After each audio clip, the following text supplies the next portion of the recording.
Good morning बेटा। Last lecture हमने पढ़ा रेडिएशन। रेडिएशन मतलब वो एनर्जी जो बिना मीडियम के चलती है। No medium is required in this process. हमने ये पढ़ा कि रेडिएशन मतलब रेडिएंट एनर्जी, वेव से चलने वाली एनर्जी।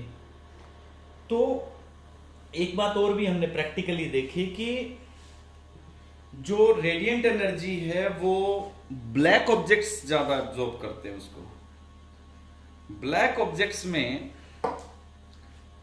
हीट ज्यादा एब्जॉर्ब होगी कलर के कारण, व्हाइट में कम होगी।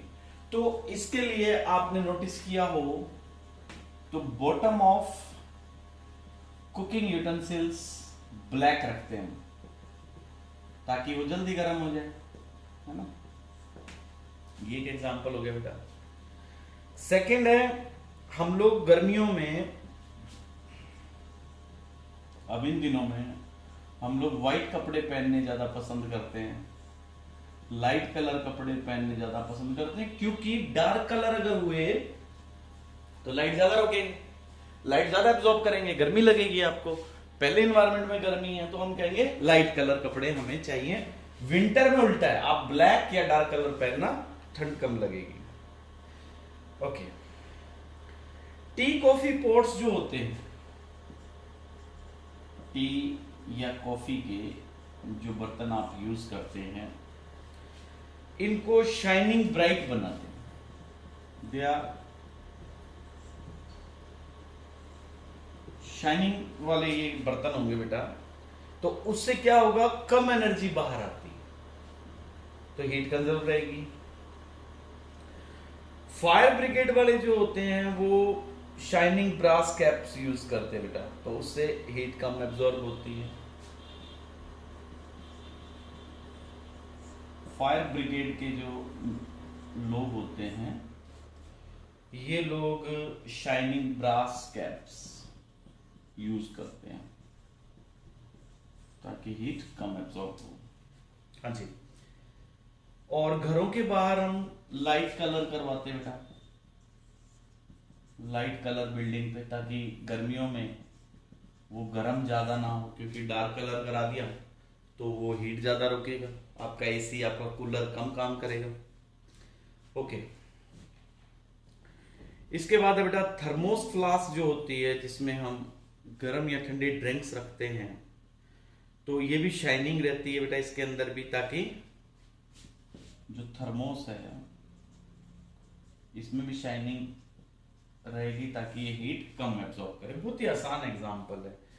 और ये हमने पढ़ा था कंडक्शन वाले में कि इसके अराउंड हम गैस रखते हैं, यानी हवा रखते हैं थर्मोस में। अगर आपको याद हो तो जैसे ये थर्मोस है, इसके चारों तरफ आप डबल कैविटी रखते हैं तो ताकि इसमें एयर रहे, और इसमें आपकी चाय होगी तो वो, या पानी है तो वो हीट लॉस नहीं करेगा, क्योंकि एयर क्या होती है, इंसुलेटर होती है। कंडक्शन वाले के प्रैक्टिकल यूज में मैंने बताया था बच्चों आपको। अब इसके बाद है आपकी एक्सरसाइज इस चैप्टर की। ये चैप्टर कंप्लीट हो गया बच्चों। इसके कीवर्ड्स लिखने हैं, तो इसकी एक्सरसाइज में पहला है बेटा, heat is the form of energy. बहुत ही आसान। सेकंड है बच्चों, क्लिनिकल थर्मोमीटर की रेंज कितनी होती है, 35 degree Celsius to 42 degree Celsius. Water क्या होता है बेटा, third, water is bad conductor of heat. Third में आएगा bad. Land and sea breezes help to maintain the temperature of air. Temperature of air. Fifth है बेटा, transfer of heat from the sun to earth कैसे आती है, radiation से आती है। ये भी चैप्टर में हमने पढ़ा है, ये रेडिएशन से आती है। तो ये आप फिल इन द ब्लैंक जो है ये पेंसिल से अपनी बुक में नोट करेंगे। इसके बाद बेटा true false, second question exercise का। ट्रू फॉल्स में है बेटा फर्स्ट में heat can not be produced by doing work. Heat can not be produced by doing work वाला ये क्या है, फॉल्स है, क्योंकि हीट तो प्रोड्यूस होती है। सेकेंड है बेटा, no gaps are left between the rails of railway track. ये भी पढ़ा हमने, उसमें गैप रखते हैं, ये भी फॉल्स है। नो गैप वाले क्वेश्चन में यहां भी क्या करना आपने, false. Poor conductors of heat are also good insulator of heat, true. Poor conductors जो होते हैं वो गुड इंसुलेटर्स होते हैं, सही है, ये ट्रू है। जैसे वुड है, वुड इंसुलेटर भी है और पुअर कंडक्टर ऑफ हीट भी है, तो दोनों बातें सही है ना। प्लास्टिक में भी है ऐसे जैसे बेटा, तो इसमें थर्ड आपका ट्रू हो गया बच्चों। फोर्थ है ventilators when provided in room are located near their roofs, true है। तो जो वेंटिलेटर यूज करते हैं हम वो ऊपर की तरफ लगाते हैं ना, छत की तरफ। आप देखना किचन में होगा आपके घर, तो वेंटिलेशन के लिए जो हम एग्जॉस्ट फैन यूज करते हैं वो दीवार के ऊपर यूज करते हैं, कारण कि जो हॉट एयर होती है वो ऊपर जाती है बेटा, तो वो बाहर निकाल देगा, है ना। कन्वेक्शन करंट वाले में पढ़ा था हमने। फिफ्थ है material medium is required for transfer of heat by process of radiation. तो रेडिएशन के लिए मटेरियल मीडियम चाहिए क्या, नहीं चाहिए। तो मटेरियल मीडियम हमें रेडिएशन के लिए नहीं चाहिए, तो ये क्या हो गया बेटा, फॉल्स स्टेटमेंट है ये। अब आपके एमसीक्यूज,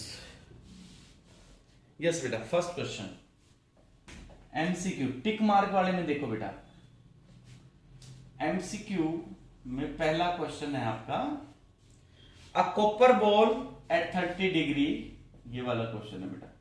ये थोड़ा सा मैं लिख देता हूं आगे ताकि आपको क्वेश्चन का पता लग जाए।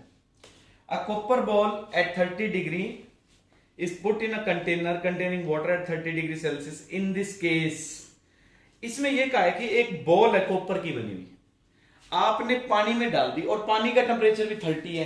क्या बॉल ठंडी होगी या गर्म होगी, नहीं, क्योंकि जैसे आपकी ये बॉल है, इसका टेम्परेचर कितना है 30, बाहर पानी है उसका टेम्परेचर भी कितना है 30, तो ना हीट आएगी ना जाएगी, क्योंकि हीट कहां से कहां ट्रांसफर करती है, high temperature to low temperature. तो इसका ऑप्शन आएगा लास्ट वाला, there would be no transfer. इसका आंसर है बेटा there would be no transfer of heat, ये आखिरी वाला ऑप्शन है इसका। सेकेंड क्वेश्चन देखिए बेटा, the reading of thermometer in the figure. Figure में जो थर्मोमीटर है उसकी रीडिंग है बेटा 18 डिग्री। देख लेना चाहिए आप, आपकी बुक में ये डायग्राम दिखाया हुआ है, इसकी रीडिंग 18 डिग्री है। Question number third, it is not convenient to use the laboratory thermometer to measure our body temperature. क्यों नहीं यूज करते, इट इज नॉट कन्वीनियंट, कि जो लैब वाला थर्मोमीटर है वो आप क्यों नहीं यूज करते अपना फीवर चेक करने के लिए। तो अगर हम इसको यूज करते हैं बेटा थर्मोमीटर को, तो इसका लेवल बहुत तेजी से बदलता है, हमें एक्यूरेट रीडिंग नहीं आएगी। तो इसका ऑप्शन सेकंड है, as the thermometer is taken out from the mouth, as thermometer taken out वाला है, कि जैसे ही आप बाहर निकालेंगे तो ये रीडिंग चेंज हो जाएगी, आप पढ़ेंगे तब तक ही चेंज हो जाएगी, इसलिए ये हम यूज नहीं करते। क्वेश्चन नंबर 4 का आंसर बेटे, when we hold our hands close to the side of lamp, then they get warmed up mainly due to radiation। Fourth का आंसर है बेटा रेडिएशन। अब जब सर्दियों में हम आग सेकते हैं तो हमारे तक हीट कैसे आती है, रेडिएशन से आती है ना। इसके बाद फिफ्थ है बेटा, the freezer compartment in refrigerator is usually put near its top, this provides good cooling through out the refrigerator. जो फ्रीजर है वो आपका फ्रिज में सबसे ऊपर रखते हैं, जिसमें आप बर्फ जमाते हैं, वो सबसे ऊपर क्यों रखते हैं, तो इससे क्या होता है, setting up of convection current, third वाला ऑप्शन आएगा बेटा, इससे प्रॉपर कन्वेक्शन करंट चलता है, setting up of convection current. ये ऑप्शन आपने टिक करना है थर्ड वाला, क्योंकि इससे क्या होता है, वो गैस प्रॉपर रोटेट करती है, कन्वेक्शन करंट प्रॉपर रोटेट करता है। ठीक है बच्चों, ये आपकी एक्सरसाइज कंप्लीट होगी। क्वेश्चन आंसर के नोट्स आपको ऐप पे मिल जाएंगे। ठीक है बेटा, thank you, have a nice day.